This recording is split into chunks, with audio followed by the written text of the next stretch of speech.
If you've been through a divorce or you're going through one now, you'll know how hard it is to get information online, any kind of information, in fact. So joining me now, we have Andrew Feldstein, and he is a family law lawyer. Welcome, Andrew, to the show. Thank you for having me. Now, let's get right to your website, because people out there who are looking for this type of information, they often struggle because, number one, they're going through an emotional time. It's a difficult time in their family, and sometimes they're just grappling for information. You've got some stuff on your website available.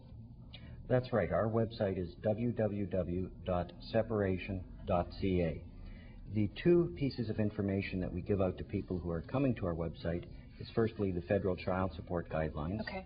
And the federal child support guidelines is how people determine what their basic child support obligation is. Okay. So, for example, if someone makes $50,000 a year and they're going to be paying child support for Right. 2 children, they can come to our website, and on the website it will tell them what their basic child support obligation will be. Okay.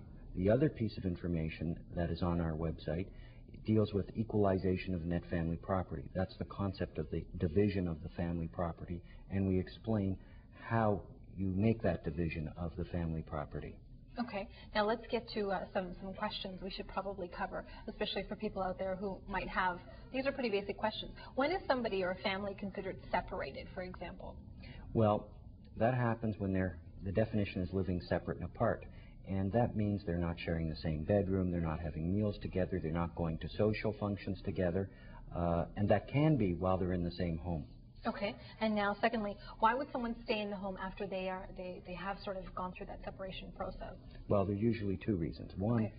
They're in the middle of either a court dispute or they're negotiating a separation agreement, and financially it's very difficult for them to go ahead and start a second home at the same time when they have the unknown of what's going to happen in the future.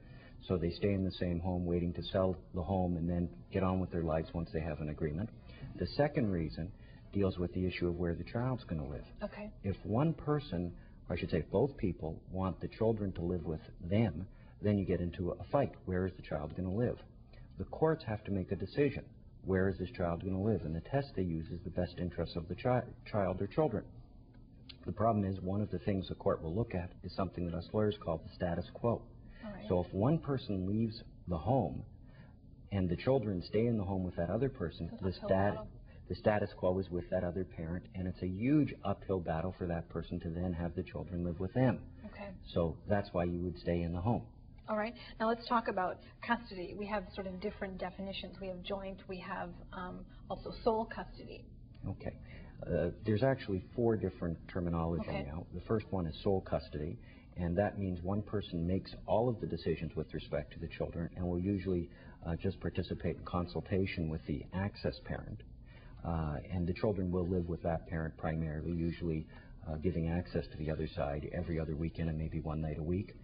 The other scenario is joint custody. That one is the same type of access schedule, but the big difference is joint decision making.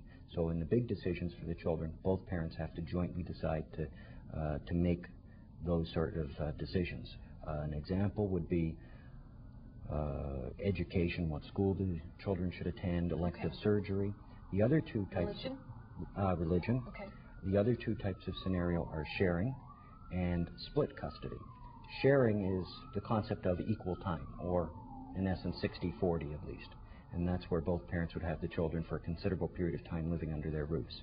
The other one, being split custody, is a scenario where there's 2 children and 1 child lives with each parent. Okay, Andrew, we're just about out of time, but before we wrap up, I'd like to just head back to your website. You offer the articles online, some guidelines in terms of child support, and also people can contact you, maybe book an appointment or get some help online through your website? Yes, they can. There's a part of our website gives them direct access to my office. We do offer free initial consultations, and they can visit us through the website, or they can also phone us for a free initial consultation at 905-415-1636. Okay, and the website once again? www.separation.ca. All right, Andrew, thanks for joining us. Thank a lot you. of ground covered today. Stay with us. We're going to share some laughs at adcritic.com. That's just after this.